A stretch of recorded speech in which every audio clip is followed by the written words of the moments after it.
Okay, good morning to all of you. Good morning. कैसे हो सब?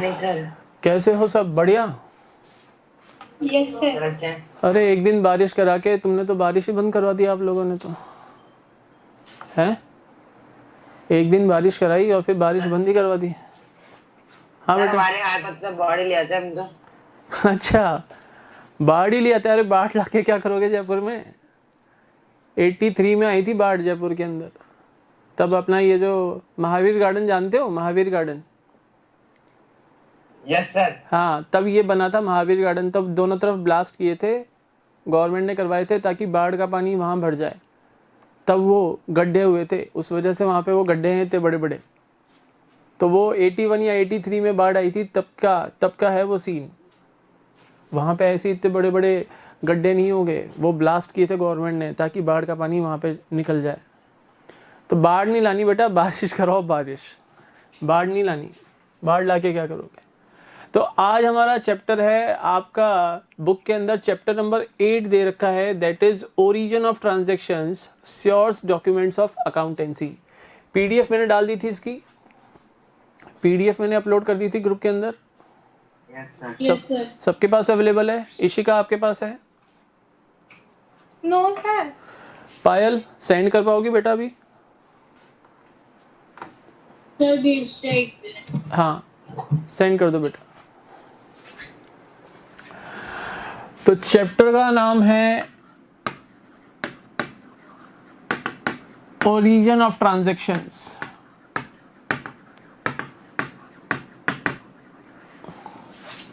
ट्रांजैक्शंस का ओरिजिन कहाँ से होता है, यानी ट्रांजैक्शन बर्थ कहाँ से लेती है, कहाँ से वो राइज होती हैं, कहाँ से वो राइज होती हैं। तो ओरिजिन ऑफ ट्रांजैक्शंस ये हैं source documents of accountancy, source documents of accountancy.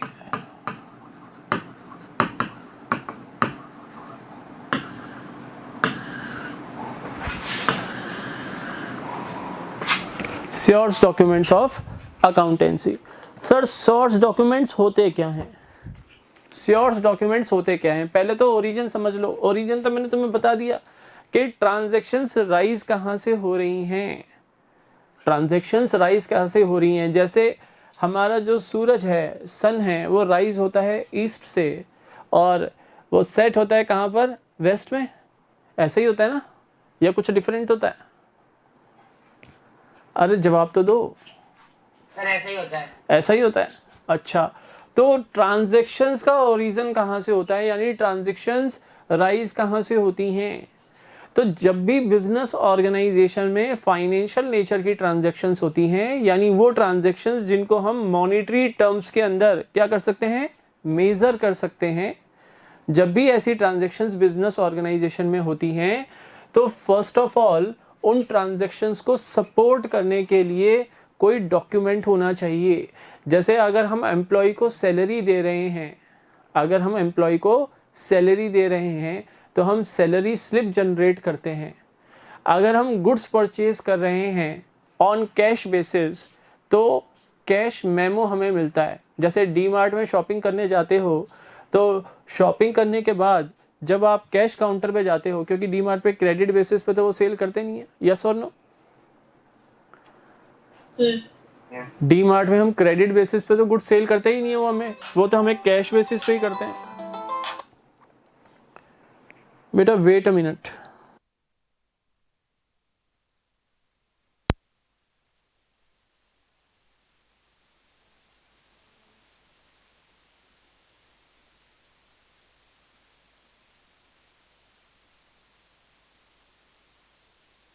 Mart में हम क्रेडिट बेसिस पे तो हमें गुड सेल करते ही नहीं है, वो कैश बेसिस पे करते हैं। तो जब वो कैश बेसिस पे हमें गुड सेल करते हैं तो कैश काउंटर पे जाके आप पेमेंट करते हो, तो जो जो आइटम्स आपने लिए हैं वहाँ से, उन आइटम्स के लिए वो एक आपको कैश मेमो, एक पर्ची बना के देते हैं ना, डॉक्यूमेंट देते हैं वो आपको, यस और नो? हाँ, उसी डॉक्यूमेंट को, जो वो पर्ची वो आपको बना के देते हैं, जो सिस्टम अपने आप जनरेट करता है, उस पर्ची को हम बोलते हैं कैश मेमो। यानी जब हम गुड्स कैश बेसिस पे परचेज या सेल करते हैं, जब परचेज करते हैं तो हम कैश मेमो रिसीव करते हैं, और जब हम सेल करते हैं तो हम कैश मेमो इश्यू करते हैं। तो जो भी हमने गुड्स कैश बेसिस पे परचेज किए, उन गुड्स को वेरीफाई करने के लिए कि हाँ हमने ये आइटम्स परचेज किए थे, गुड्स को वेरीफाई करने के लिए, उस परचेज को वेरीफाई करने के लिए अ source document must be there, यानी a document which can support the purchases of those goods or services must be there. तो cash memo is a source document. Source document के बेसिस पे ही हमने सेकंड चैप्टर में एक terminology पढ़ी थी वाउचर, यस और नो, जिसमें हम वाउचर में हम स्टेट करते हैं कि कौन सा अकाउंट डेबिट होगा फाइनेंशियल ट्रांजैक्शन में और कौन सा अकाउंट क्रेडिट होगा। Voucher is prepared by each business organisation, each business organization in its own name। Business organisation voucher अपने नाम में प्रिंट कराता है और हर फाइनेंशियल ट्रांजैक्शन के लिए एक सेपरेट वाउचर प्रिपेयर करता है। कौन? अकाउंटेंट। पढ़ा था या नहीं पढ़ा था हमने सेकंड चैप्टर? Yes sir. तो श्योर्स डॉक्यूमेंट के बेसिस पे पहले वाउचर बनते हैं। वाउचर किस बेसिस पे बनेंगे? श्योर्स डॉक्यूमेंट के बेसिस पे। And on the basis of voucher transactions are recorded in the books of accounts. तो ट्रांजैक्शंस को सपोर्ट कौन कर रहा है? वाउचर सपोर्ट नहीं कर रहा। वाउचर से ट्रांजैक्शन वेरीफाई नहीं होगी, ट्रांजैक्शन वेरीफाई होगी श्योर्स डॉक्यूमेंट से। जैसे मान लो डी मार्ट से आप 2 लीटर घी परचेज करके लेके आए, 3 लीटर्स ऑयल आपने परचेज किया, आपने 5 kg शुगर परचेज की, 5 kg शुगर परचेज किया आपने। उसके अलावा 1 kg आपने टी परचेज की, और उसके अलावा और डिफरेंट आइटम्स परचेज किए। तो इन डिफरेंट आइटम्स की परचेज को वेरीफाई करने के लिए आप घर में क्या दिखाते हो? मान लो ये आइटम्स आपका आया 900 रुपीज़ का, हालांकि 900 से ज़्यादा का ही आएगा। ये मान लो 1900 रुपीज़ का ये आइटम आया, आपको मम्मी ने 2000 रुपीज़ पे किए थे। तो इस परचेज को वेरीफाई करने के लिए आप घर जाके 100 रुपीज़ मम्मी को रिटर्न करोगे और ये आइटम्स मम्मी को हैंड ओवर करोगे, यस और नो? Yes sir. ये आइटम्स मम्मी को हैंड ओवर करोगे। तो अगर मम्मी कहें कि भाई वेरीफाई कराओ कि तुम ये आइटम जो आप बता रहे हो कि 1900 की परचेज करके लेके आए हो, वेरीफाई कराओ कि तुम 1900 का ही लेके आए हो, तो तुम मम्मी को क्या दोगे? बोलो। डी मार्ट से जो आपको उन्होंने कैश मेमो दिया है वो मम्मी को हैंड ओवर करोगे, यस और नो? कि मम्मी देख लो, ये है कैश मेमो, जिसको आप नॉर्मली बिल बोलते हो, लेकिन अब बिल नहीं बोलोगे, अब आप क्या बोलोगे? Cash memo. जो गुड्स कैश बेसिस पे परचेज करके आ रहे हो तो उसको कैश मेमो बोलते हैं। अब बिल मत बोलना उसको, अब बिल मत बोलना। Now you are commerce students, अब बिल नहीं बोलोगे। जब चीज़ें आपको समझ में आ रही हैं तो प्रैक्टिकल लाइफ में उन चीज़ों को अप्लाई करो, और घर वालों को भी सिखाना, पापा मम्मी को भी सिखाना, अगर उनको नहीं पता तो उनको बताना कि हम कैश बेसिस पे गुड्स परचेज करके लेते आते हैं। तो जो शॉपकीपर हमें डॉक्यूमेंट देता है जिस पे सारी डिटेल्स होती हैं, गुड्स की क्वांटिटी होती है, गुड्स का डिस्क्रिप्शन होता है, रेट होता है और जो टोटल अमाउंट होता है, उस डॉक्यूमेंट को कैश मेमो बोलते हैं, ना कि बिल। ठीक है सर। तो आपने मम्मा को जो आपने वो पर्ची दी जिस पे सारी डिटेल्स थी, उसको बोलते हैं कैश मेमो। इस कैश मेमो से मम्मी ये सारे आइटम्स चेक कर सकती हैं कि हाँ 2 लीटर घी था, ये रेट था, 3 लीटर ऑयल था, ये रेट है। मम्मी ने आइटम भी चेक करती गई, मम्मी 5 kg शुगर थी, अच्छा 5 kg शुगर का पैकेट है, और 1 kg टी थी तो 1 kg टी का पैकेट है। उनके रेट्स देख लिए, टोटल अमाउंट में मम्मी ने जाके देखा तो 1900 रुपीज़ लिखा हुआ था। मम्मी ने कहा ओके, मम्मी ने कहा ओके। तो ऐसे वेरीफाई किया जाता है, यानी ऐसे ट्रांजैक्शन की ट्रुथफुलनेस को चेक किया जाता है कि क्या ट्रांजैक्शन जेन्युइन भी है, या ऐसे ही अकाउंटेंट ने बस दिखा दी ट्रांजैक्शन और पैसा अपनी जेब में डाल लिया। जो गुड्स हमने ऑर्गेनाइजेशन में परचेज किए हैं, अकाउंटेंट कह रहा है कि भाई ये देखो मैंने वाउचर बना दिया, क्योंकि वाउचर बनाना तो अकाउंटेंट का काम है। लेकिन बात यह है उस वाउचर के ऊपर ऑथराइज पर्सन के सिग्नेचर भी होते हैं। बिजनेस का एक ऑथराइज पर्सन होता है जो हर वाउचर को क्या करता है? वेरीफाई करता है कि वो ट्रांजैक्शन जेन्युइन है भी या नहीं है।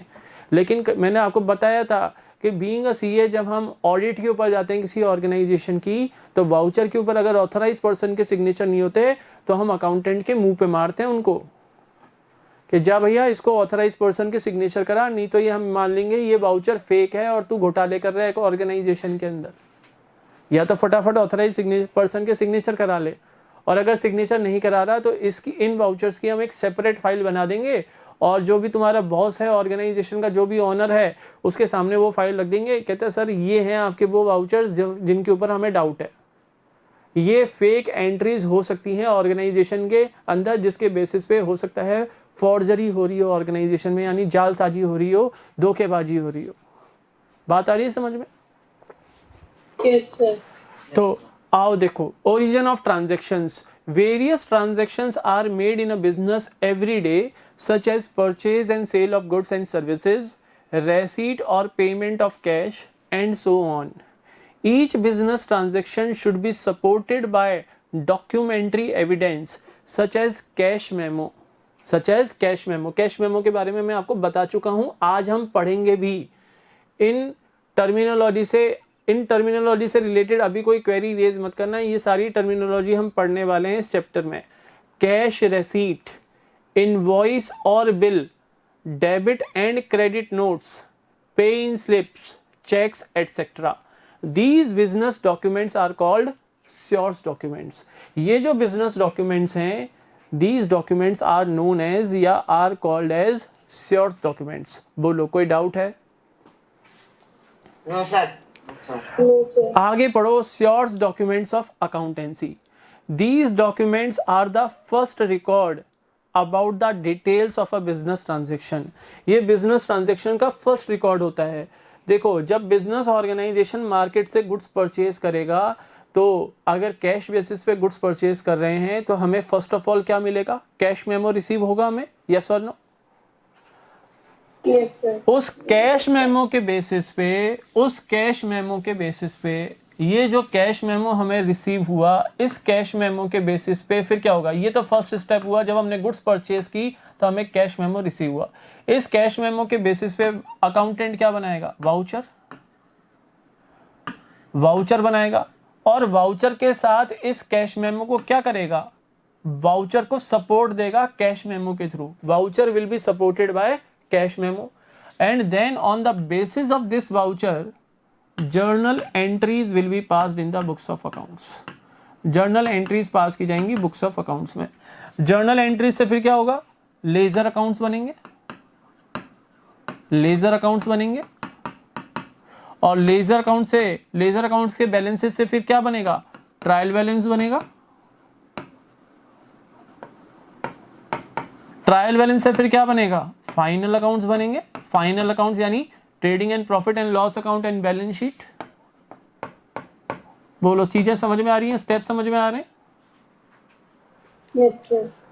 तो सर, जर्नल एंट्रीज यानी ओरिजिनल रिकॉर्ड,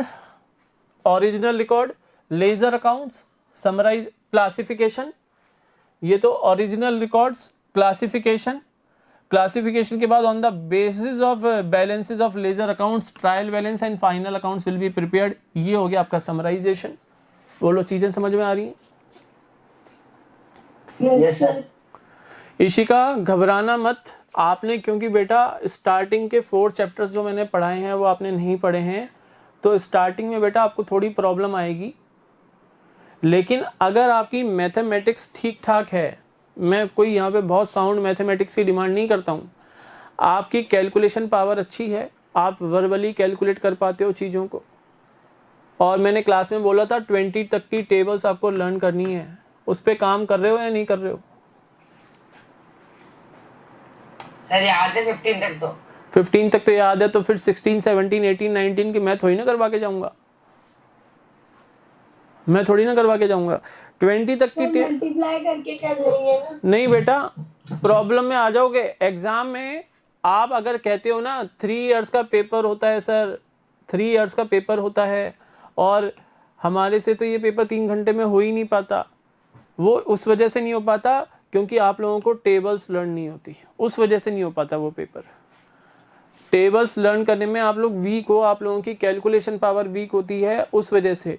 एक बच्चे को तो 19 की टेबल याद है तो वो तो कर लेता है 19 5 वो तो सीधा आंसर देता है 95, और एक बच्चा ऐसे लिख रहा है इंटू 5, फिर वो 95 कैलकुलेट करेगा और फिर आगे अपना क्वेश्चन करेगा। टाइम लगा या नहीं लगा, 10-10 सेकंड बन के 10-15 मिनट बन जाते हैं एग्जाम के अंदर। जो लास्ट में वही मैटर करते हैं, वही 15 मिनट। कोई स्टूडेंट तो ऐसा होगा जो अपना पेपर रीचेक कर रहा होगा, और कोई स्टूडेंट ऐसा होगा वो सोच रहा होगा अब ये 3 क्वेश्चन बचे हैं, इनमें से करूं कौन सा, आते तो तीनों हैं। तो इसलिए ज्यादा टाइम नहीं लगेगा, ज्यादा टाइम नहीं लगेगा। तुम एक संडे डिवोट कर दो, और मैं एक संडे क्या, तुम 1 आवर डिवोट कर दो इवनिंग के अंदर, सारी टेबल्स लर्न हो जाएंगी। तो अगर टेबल्स लर्न कर लोगे तो फायदे में रहोगे, ये मैंने बता दिया। और ये तो मैं 12th वालों को भी समझाता हूँ, ऐसा नहीं है कि तुम्हें ही बोल रहा हूँ, ये मैं 12th वालों को भी बोलता हूँ, उनको भी बोलता हूँ कि बेटा एटलीस्ट 20 तक की टेबल लर्न कर लो। इवन सीएज में बोलते हैं जहाँ कैलकुलेटर अलाउड है, वहाँ भी फैकल्टीज बताती हैं कि टेबल्स अगर आपको याद है तो उसके फ़ायदे क्या हैं। कैलकुलेटर में भी आप बटन्स प्रेस करोगे, उससे बेटर है अगर आपको टेबल लर्न हो तो फटाफट कैलकुलेशंस होती हैं। वहाँ भी बोलते हैं बेटा, कुछ फैकल्टीज तो वहाँ भी समझाती है जब फाउंडेशन में बच्चे आते हैं 12th पास करके। ठीक है, तो मानोगे मेरी बात? Yes yes sir. सर कल सुना देंगे सर आपको मैं। अरे टेबल मुझे सुनानी नहीं है, यहाँ पे अकाउंट्स की क्लास है, यहाँ पे मैथमेटिक्स है ना, मैं 4th 5th क्लास थोड़ी ना ले रहा हूँ जो यहाँ पे मैं तुमसे टेबल सुनूंगा। लर्न कर लो, be honest with your self. अगर आप खुद के साथ ऑनेस्ट हो तो फिर दुनिया के साथ भी ऑनेस्ट रहोगे। तो मुझे तुम लोगों पे पूरा भरोसा है, अगर तुम कह रहे हो कि सर हम करेंगे तो आई होप कि आप करोगे, मुझे उस चीज़ का भरोसा है। ठीक है, और इशिका मैं तुम्हें बोल रहा हूँ अभी भी कि 4 चैप्टर्स हो चुके हैं बेटा, घबराने की कोई ज़रूरत नहीं है। जो मैं पढ़ा रहा हूँ ना उसको ध्यान से सुनने की कोशिश करो, समझने की कोशिश करो। जितना समझ में आता है इस स्टेज पे उतना अच्छा है। जो समझ में नहीं आ रहा वो स्टार्टिंग के चैप्टर्स जब तुम रिवाइज कर लोगी तब तुम्हें सब चीज़ें क्लियर हो जाएंगी। एक स्टूडेंट था हमारा शुभोपाल, वो घबरा के आर्ट्स में शिफ्ट हो गया। ऐसे घबराने से काम नहीं चलेगा, घबराने से कुछ नहीं होगा। 15-20 दिन पढ़ो, देखो सब रिदम में आ जाओगी बिल्कुल प्रॉपर। और फिर तुमने तो बताई है तुम्हारे फैमिली में सब डॉक्टर्स इंजीनियर्स बनने की और जा रहे हैं, तो उनके अकाउंट्स मेंटेन करके तुम अच्छा अर्न कर सकती हो फ्यूचर के अंदर। यस और नो? Yes sir. हाँ जी, तो हम पढ़ रहे थे source documents of accountancy. These documents are the first record about the details of a business transaction. यानी मैं बता रहा था कि जब हम गुड्स मार्केट से परचेज करके लेके आते हैं तो फर्स्ट ऑफ ऑल या तो हमें कैश मेमो मिलेगा या हमें क्रेडिट बिल रिसीव होगा। उस क्रेडिट बिल या कैश मेमो के बेसिस पे हमारा अकाउंटेंट वाउचर बनाएगा, और वाउचर के बेसिस पे फिर बुक्स ऑफ ओरिजिनल एंट्री, जो 8 बुक्स ऑफ ओरिजिनल एंट्रीज जो मैंने फर्स्ट चैप्टर में आपको पढ़ाई थी, that is purchase book, purchase return, sales book, sales return, cash book, BR book, BP book and journal proper, उनमें फिर जर्नल एंट्रीज पास आउट की जाती हैं। ठीक है ना? तो such documents report the date, the amount, parties involve and the nature of the transaction. जो श्योर्स डॉक्यूमेंट होता है, श्योर्स डॉक्यूमेंट के ऊपर डेट स्पेसिफाइड होगी, स्टेटेड होगी, अमाउंट स्टेटेड होगा, अमाउंट स्टेटेड होगा, पार्टीज जो इन्वॉल्व हैं, पार्टीज जो इन्वॉल्व हैं वो स्टेटेड होगा।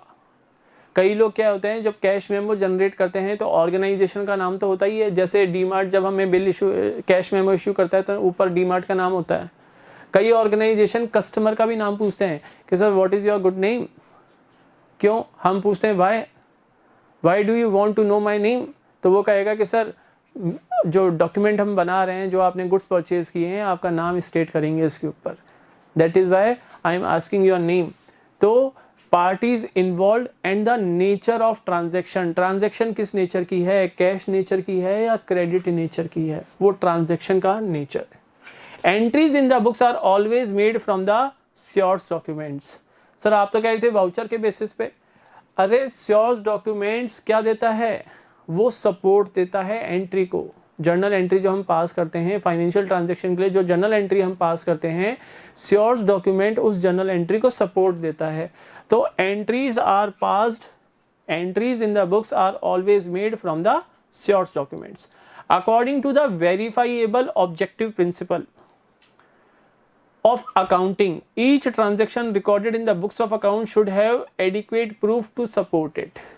ये कह रहे हैं वेरीफाइएबल ऑब्जेक्टिव प्रिंसिपल. हमने अभी थर्ड चैप्टर मैंने आप लोगों को पढ़ाया नहीं है अकाउंटिंग प्रिंसिपल्स, उसमें हम एक प्रिंसिपल पढ़ेंगे वेरीफाइएबल ऑब्जेक्टिव प्रिंसिपल. ये प्रिंसिपल हमें ये कहता है कि whatever financial transactions are entered in the partnership, entered in the business organisation, किसी भी नेचर की जो फाइनेंशियल ट्रांजेक्शन है जो बिजनेस ऑर्गेनाइजेशन में होती है, each such transaction should be supported bye a source document. यानी हर एक फाइनेंशियल ट्रांजैक्शन किसी सोर्स डॉक्यूमेंट से सपोर्टेड होनी चाहिए ताकि हम उसकी जेन्युइननेस को क्या कर सकें, वेरीफाई कर सकें. यानी हम ये पता लगा सकें कि वो जो फाइनेंशियल ट्रांजैक्शन है वो बिल्कुल जेन्युइन है, वो फेक नहीं है. बोलो बात आगे समझ में? Yes sir. These documents are the written and authentic proof of the correctness of the recorded transaction. These documents are required for audit and tax assessment. Source documents audit और tax assessment के लिए required होती हैं. मैंने बताया भी था कि अगर वाउचर बना हुआ है, वाउचर पे ऑथराइज पर्सन के सिग्नेचर नहीं है, साथ में उसके साथ सोर्स डॉक्यूमेंट अटैच नहीं है. मान लो हम किसी ऑर्गेनाइजेशन की ऑडिट पे जा रहे हैं, वो कहते हैं हमने during the year 5 crore rupees का प्लांट परचेज किया है, 5 करोड़ रुपीस का हमने प्लांट परचेज किया है ड्यूरिंग द ईयर. वो कहता है ये देखो इसका वाउचर ये है, वाउचर बना हुआ है, इसका वाउचर ये है, वाउचर पे अकाउंटेंट के भी सिग्नेचर हैं और ऑथराइज पर्सन के भी सिग्नेचर हैं. अरे हम इससे ही सेटिस्फाइड नहीं होंगे, हम कहेंगे भाई तुमने प्लांट परचेज किया है 5 करोड़ रुपए का, सपोर्ट डॉक्यूमेंट दिखाओ, सपोर्टिव डॉक्यूमेंट दिखाओ. यानी प्लांट परचेज किया है तो बिल तो दिया होगा सामने वाले ने जिससे परचेज करके लाए हो, तो वो बिल दिखाओ, हमें वो बिल दिखाओ, तब हम मानेंगे कि आपने वास्तव में 5 करोड़ रुपीस का प्लांट परचेज किया है. मुझे बताओ मार्केट से अभी रिसेंटली, क्योंकि सारी ऑनलाइन क्लासेस चल रही हैं, किसी ना किसी आप में से किसी न किसी को पापा ने या मम्मी ने सेलफोन दिलाया होगा मार्केट से, यस और नो? किसी को दिलाया है क्या? हाँ सर दिलाया है. तो सेलफोन का बिल आया या ऐसे ही बिना बिल के आ गया सेलफोन? बिल आया ना. मॉडल नेम भी होता है उसके ऊपर, कितने का आया वो भी लिखा होता है, आपका नाम भी आता है उसके ऊपर. अगर ऑनलाइन परचेज किया है तो भी आपका नाम आएगा, और अगर ऑफलाइन शॉप पे जाके परचेज किया है तो भी वो बिल पे आपका नाम लिखता है, तो वो थोड़ी ना कैश मेमो. हाँ बेटा, अगर आप कैश पेमेंट करते हो तो कैश मेमो, और क्रेडिट बेसिस पे परचेज किया तो बिल. क्रेडिट बेसिस पे परचेज किया तो बिल हो जाएगा वो, ठीक है ना? हाँ. तो वो जो डॉक्यूमेंट है जिसपे आपको डिस्क्रिप्शन दिख रहा है सेल फोन का, उसके रेट्स दिख रहे हैं, मॉडल नेम दिख रहा है, टोटल अमाउंट दिख रहा है, और अगर शॉपकीपर ने कोई डिस्काउंट दिया था तो डिस्काउंट उसमें से डिडक्ट किया हुआ दिख रहा है, उस डॉक्यूमेंट को क्या कहेंगे? Source document. अगर मान लो आप कहीं बैठे हो, फोन आपका रखा हुआ है बराबर में, आपने बराबर में एक सीट पे फोन अपना रखा हुआ है, साथ में थोड़ी सी स्पेस छोड़ के कोई दूसरा पर्सन बैठा हुआ है.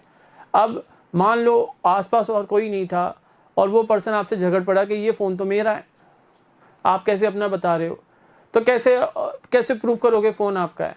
वो बिल काम आएगा ही नहीं आएगा कि भाई दिखाओ, ये बिल दिखाओ. और दूसरी बात वो देखो, वहाँ तो जेन्युइननेस बताने में कोई फ़र्क ही नहीं पड़ता. आप कहोगे भैया नंबर मेरा है इसमें, तो ऐसा कर जो भी मोबाइल नंबर है मैं बताता हूँ अपना मोबाइल नंबर, और उसके ऊपर रिंग करके देख लो, यही फ़ोन बजेगा, या तो तू मेरा नंबर बता दे.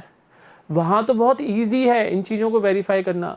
लेकिन एक ऑर्गेनाइजेशन में जब हम ऑडिटिंग के लिए जाते हैं, ऑडिटिंग होता है जब हम उनकी बुक्स ऑफ अकाउंट्स को चेक करने जाते हैं कि बुक्स ऑफ अकाउंट्स बिल्कुल करेक्टली मेंटेन की गई हैं या नहीं की गई, वो चेक करने जाते हैं. तो वहाँ पर एक बिजनेस ऑर्गेनाइजेशन में तो लैक्स ऑफ ट्रांजैक्शंस होती हैं एवरी ईयर. तो हर ट्रांजैक्शन की करेक्टनेस को चेक करने के लिए सपोर्टिव डॉक्यूमेंट्स होने चाहिए वाउचर के साथ. वाउचर के साथ सपोर्टिव डॉक्यूमेंट्स होने चाहिए।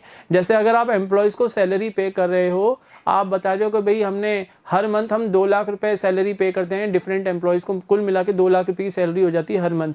तो हम कहते हैं कि भाई आप सैलरी पे कर रहे हो 2 लाख रुपए, बहुत अच्छी बात है, आप अपने एम्प्लॉयज़ को सैलरी पे कर रहे हो, हमें तो सैलरी शीट दिखा दो, कितने एम्प्लॉई हैं नाम बता दो, कितने एम्प्लॉई हैं नाम बता दो, हमें किसको कितनी सैलरी दे रहे हो वो डिटेल्स दे दो, किसकी पर मंथ कितनी सैलरी है वो बता दो हमें, और कितने नंबर ऑफ एम्प्लॉयज़ कितने हैं वो बता दो, हम अपने आप चेक कर लेंगे। अगर हमें कोई डाउट होगा तो एम्प्लॉयज़ को भी बुला लेंगे हम ऑफिस के अंदर।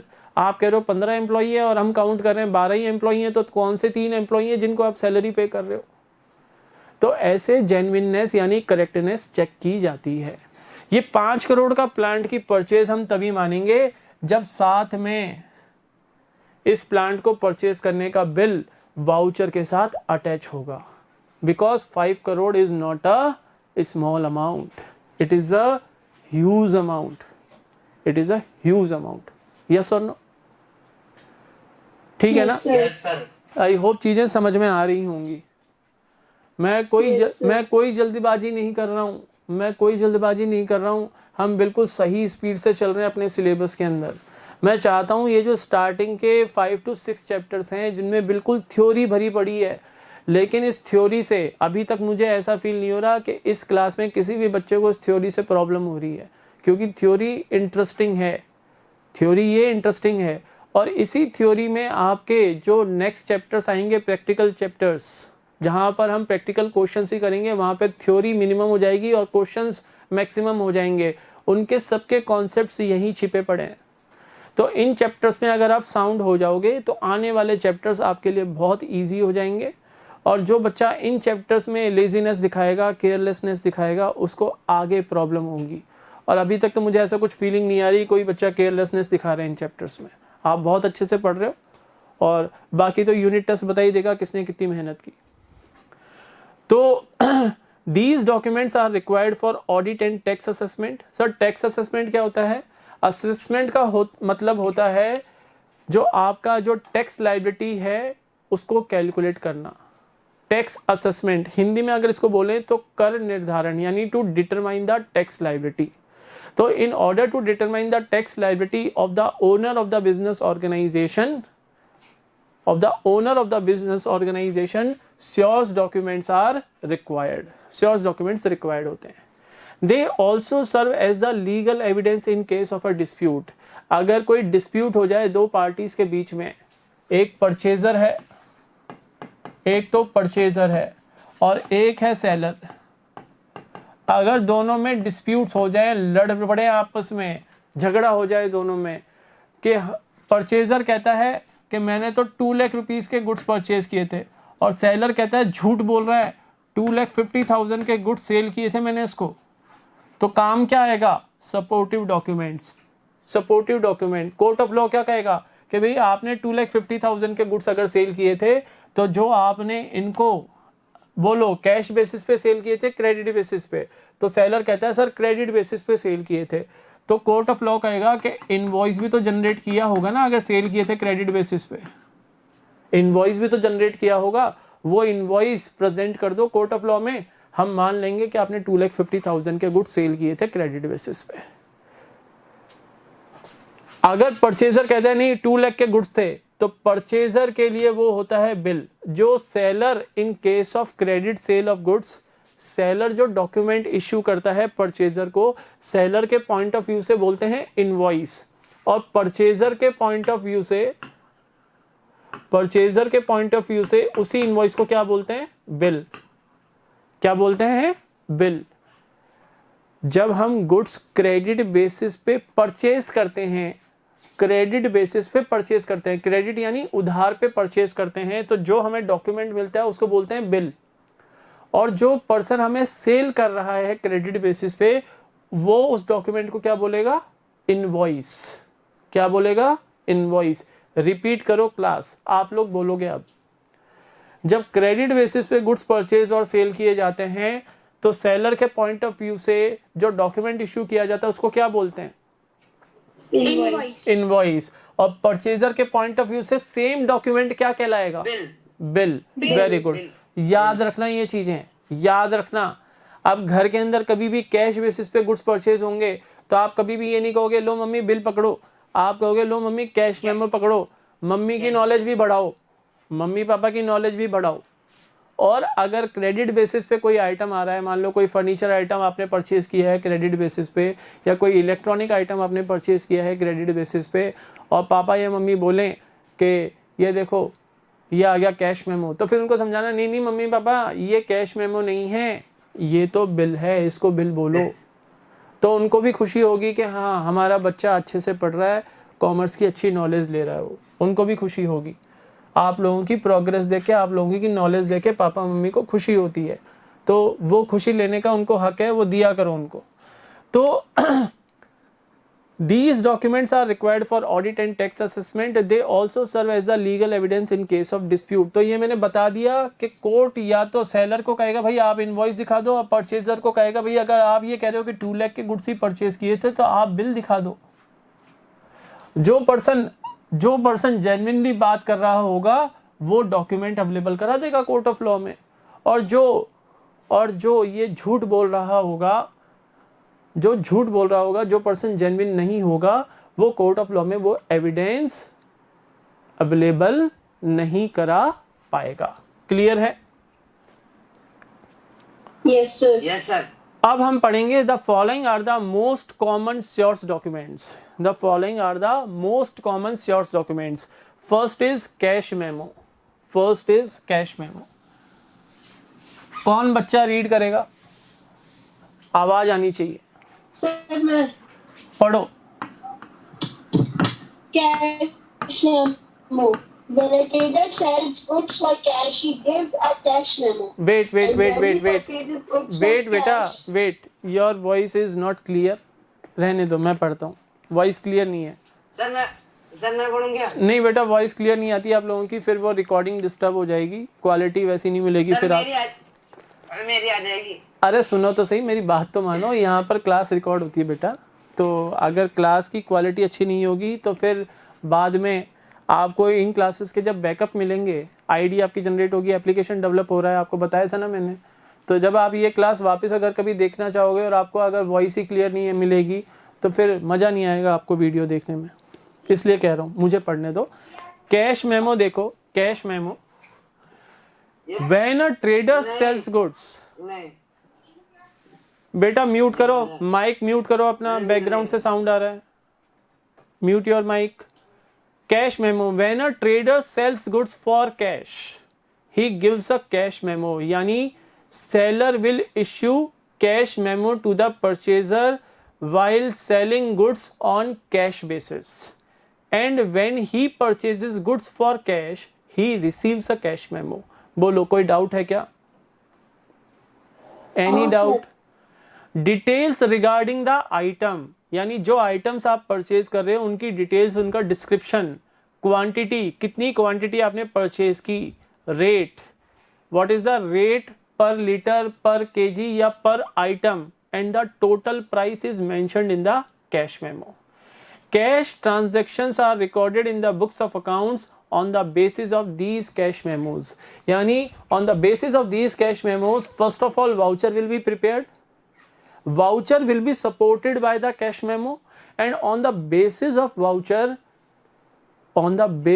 voucher transactions will be recorded in the books of accounts. Clear है?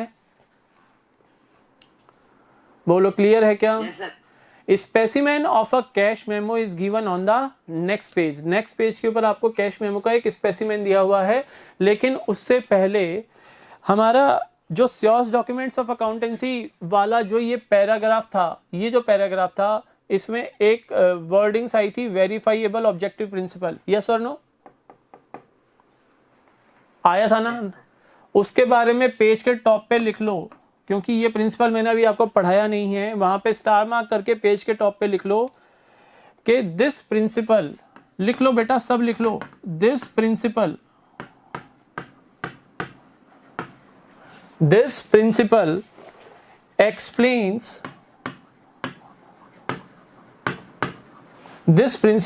explains the need or the need or requirements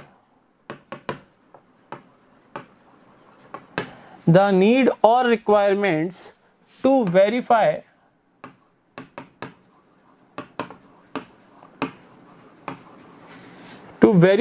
each and every business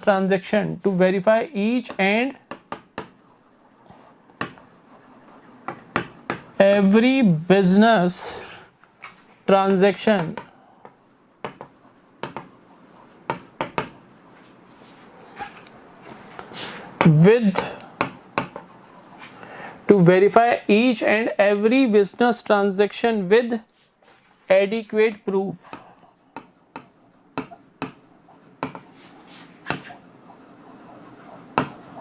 With adequate proof, that is adequate proof क्या होगा? That is supportive documents.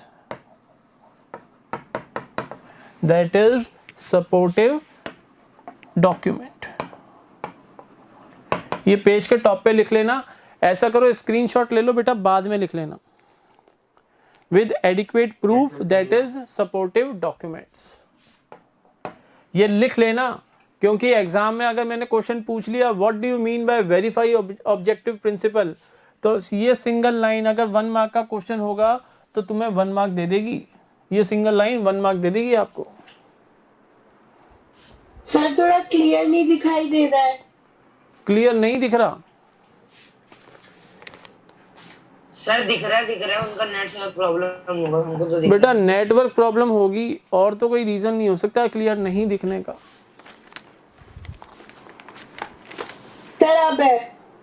हाँ तो ले लो, screenshot ले लो. ठीक है, लिख लिया सबने? स्क्रीनशॉट ले लिया? Yes sir. Yes sir. जिनके पास बुक्स नहीं है ना, वो भी ले लो. जब बुक आएगी ना तो फिर ये नोटिंग काम आएगी आपके. फिर मुझे मैसेज मत करना सर वो उस चैप्टर में उस पेज पे नोटिंग कराई थी आपने, वो बता दो. वो हेल्प नहीं करूंगा मैं. अभी कर लो. स्क्रीनशॉट लेने का आपको सफिशिएंट टाइम में दे रहा हूं. तो कैश मेमो के बारे में हमने पढ़ लिया. नेक्स्ट पेज पे आओ. हमें कैश मेमो का सैंपल गिवन है. हमें ग्लोबल वॉच कंपनी का कैश मेमो गिवन है. देखो ये कंपनी का नाम है global watch company. The name of the company is global watch company. The name of the company is global watch company. ये कंपनी का नाम है ग्लोबल वॉच कंपनी. ये एड्रेस दे रखा है. एड्रेस है A115 defence colony new Delhi 110015. ये किसका एड्रेस है? ग्लोबल वॉच कंपनी का एड्रेस है. यहां पर ये जो नंबर लिखा है लेफ्ट हैंड साइड में अपर कॉर्नर में, नंबर जो लिखा है ये मतलब कैश मेमो नंबर. जो भी कैश मेमो का नंबर होगा, क्योंकि कैश मेमो भी सीरियल वाइज बनते हैं. Number 1, number 2, number 3, number 4 like that. जैसे वाउचर में नंबरिंग होती है वैसे ही कैश मेमोज पे भी नंबरिंग होती है. फिर जो ये 2 लिखा है, ये कैश मेमो किस पर्सन को आप इश्यू कर रहे हो. मान लो कृष्णकांत शर्मा ने अगर वॉचेस परचेज की हैं ग्लोबल वॉच कंपनी से, तो वो लिखेगा टू कृष्णकांत शर्मा. अगर वरुण ने परचेज किए हैं तो वो लिखेगा टू वरुण मित्तल. अगर पायल ने खरीदी है तो वो लिखेगा टू पायल मंगल. चीजें समझ में आ रही हैं? उसके बाद राइट हैंड साइड में डेट स्पेसिफाई कर रहा है कि किस डेट के ऊपर आपने वॉचेस या तो आपने परचेज किए हैं या सेलर ने सेल किए हैं. वो डेट उसने लिख दी 15 Feb 2017. अब देखो डिस्क्रिप्शन दे रहा है. डिस्क्रिप्शन में वो जो वॉचेस हमने परचेज की हैं उन वॉचेस के मॉडल नेम बता रहा है. Titan Regalia D06 and Titan Raga 108. कितनी क्वांटिटी परचेज की है? 3 तो एक परचेज की है और 2 एक परचेज की है. तो 3 क्वांटिटी परचेज की है टाइटन रेगिलिया की, और रेट है 2300 रुपीज पर वॉच. तो जो टोटल कॉलम है अमाउंट कॉलम है, उसमें देखो 2300 इंटू 3 करेगा वो, यानी 6900. यस और नो? समझ में आ रहा है? Yes sir. और टाइटन रागा के आपने 2 क्वांटिटी परचेज की हैं, रेट है 2700, तो अमाउंट हो गया 5400 रुपीज. फिर यहाँ पर हमने कर लिया टोटल 6900 प्लस 5400, 6 प्लस 5 11,000, तो वो हो गया 12,300। ये आ गया आपका टोटल, 12,300 टोटल आ गया। उसके बाद उसने हमें डिस्काउंट दिया 10% का। वो बोल रहा है लेस डिस्काउंट। डिस्काउंट देगा तो लेस ही करेगा, ऐड थोड़ी ना करेगा। तो डिस्काउंट 10% किसका? इस प्राइस का, यानी 1230 रुपीज। ये लेस कर दिया। लेस करके जो अमाउंट आएगा 11,070, ये हम उसको पे करेंगे किसमें? In cash. पेमेंट होगा इन कैश। तो ये है कैश मेमो का एक सैंपल। सर ये डिस्काउंट ट्रेड डिस्काउंट है या कैश डिस्काउंट? मैं एक्सपेक्ट कर रहा था ये क्वेश्चन आएगा क्लास में। मैं एक्सपेक्ट कर रहा था कोई बच्चा तो पूछेगा ये ट्रेड डिस्काउंट है या कैश डिस्काउंट। ये है बेटा कैश डिस्काउंट। ये ट्रेड डिस्काउंट तो हो ही नहीं सकता। ऐसा नहीं है कि हम 100-200 वॉचेस परचेज कर रहे हैं, हम तो ओनली 5 वॉचेस परचेज कर रहे हैं। तो 5 वॉचेस ऐसा नहीं है हम बल्क में वॉचेस परचेज कर रहे हैं। 5 वॉचेस तो कुछ भी नहीं है। एक होलसेलर डीलर के लिए 5 वॉचेस कोई मैटर करती हैं क्या? नो। अगर आप परचेज कर रहे हो 100 वॉचेस 200 वॉचेस, तो वो सोचेगा हाँ एक बड़ा ऑर्डर आया है, एक रिटेलर हमसे गुड्स परचेज करने आया है। ये तो 5 वॉचेस। मैरिज फंक्शन होते हैं तो एक तो ब्राइड के लिए वॉच हो गई, एक ग्रूम के लिए हो गई, और मान लो एक किसी को गिफ्ट करनी है 2-3 वॉचेस, तो ऐसे तो कोई भी ले लेगा। 5 वॉचेस कोई बड़ी बात नहीं है, कोई बड़ी बात नहीं है। अब देखो ये तो मैंने बता दिया कैश डिस्काउंट है, ये ट्रेड डिस्काउंट नहीं है। नीचे देखो कहाँ क्या लिखा है, नीचे देखो क्या लिखा है। मैंने आपको बताया था ना कि जो सपोर्टिव डॉक्यूमेंट्स होंगे उसके ऊपर अकाउंटेंट के सिग्नेचर नहीं होते, उसके ऊपर ऑथराइज पर्सन के सिग्नेचर होते हैं। ध्यान रखना इस चीज को। सपोर्टिव डॉक्यूमेंट्स के ऊपर authorise person of that organisation के सिग्नेचर होंगे। तो ग्लोबल वॉच कंपनी का जो भी ऑथराइज पर्सन है कौन है? देखो मैनेजर लिखा हुआ है फॉर ग्लोबल वॉच कंपनी, ये साइन करेगा। यहाँ पर अकाउंटेंट के सिग्नेचर नहीं आएंगे सपोर्टिव डॉक्यूमेंट के ऊपर। Accountant will not sign the supportive documents, only the authorized person will sign the supportive documents. बोलो याद रहेगा? Yes sir. यहाँ पर उन्होंने फिर एक कंडीशन लिख दी कि गुड्स अगर एक बार बेच दिए तो वो हम एक्सचेंज नहीं करेंगे, ना तो हम वापस लेंगे और ना ही एक्सचेंज करेंगे। तो वो उन्होंने कंडीशन अप्लाई कर दी कि आप जो भी आइटम परचेज कर रहे हो, अगर ऐसी कंडीशन लिखी हुई है कभी भी कैश मेमो के ऊपर, तो ये फिर परचेजर की ड्यूटी होती है कि बिफोर बाइंग द गुड्स को प्रॉपरली चेक कर ले कहीं कोई डिफेक्टिव आइटम तो नहीं है, क्योंकि सेलर फिर उसको रिटर्न या एक्सचेंज नहीं करेगा। बोलो क्लियर है यहां तक?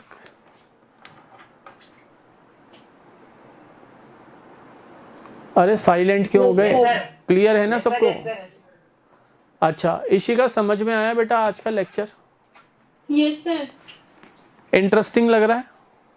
Yes sir. तो बेटा अगेन मैं आपको कह रहा हूँ घबराने की कोई ज़रूरत नहीं है। जो प्रीवियस 4 चैप्टर्स निकल चुके हैं वो आपके हो जाएंगे। आपका यूनिट टेस्ट भी, मेरे सब्जेक्ट में तो घबराने की बिल्कुल ज़रूरत नहीं है। यूनिट टेस्ट के अकॉर्डिंग मैं आपको प्रिपेयर कर दूंगा। यूनिट टेस्ट के अकॉर्डिंग मैं आपको प्रिपेयर कर दूंगा। किसी भी टाइप का कोई भी फियर अपने दिल में मत रखना कि यूनिट टेस्ट आने वाले हैं और मैं बिल्कुल भी प्रिपेयर्ड नहीं हूँ, मेरा अभी एडमिशन हुआ है। ठीक है ना? तो बेटा दैट्स ऑल फॉर टुडे। कल मिलते हैं नेक्स्ट क्लास के अंदर। Have a nice day to all of you. Thank you sir. Thank you sir. Welcome बेटा, बाय बाय। हाँ बेटा बोलो। इसी का को बोल दो अगर ज्वाइन करना तो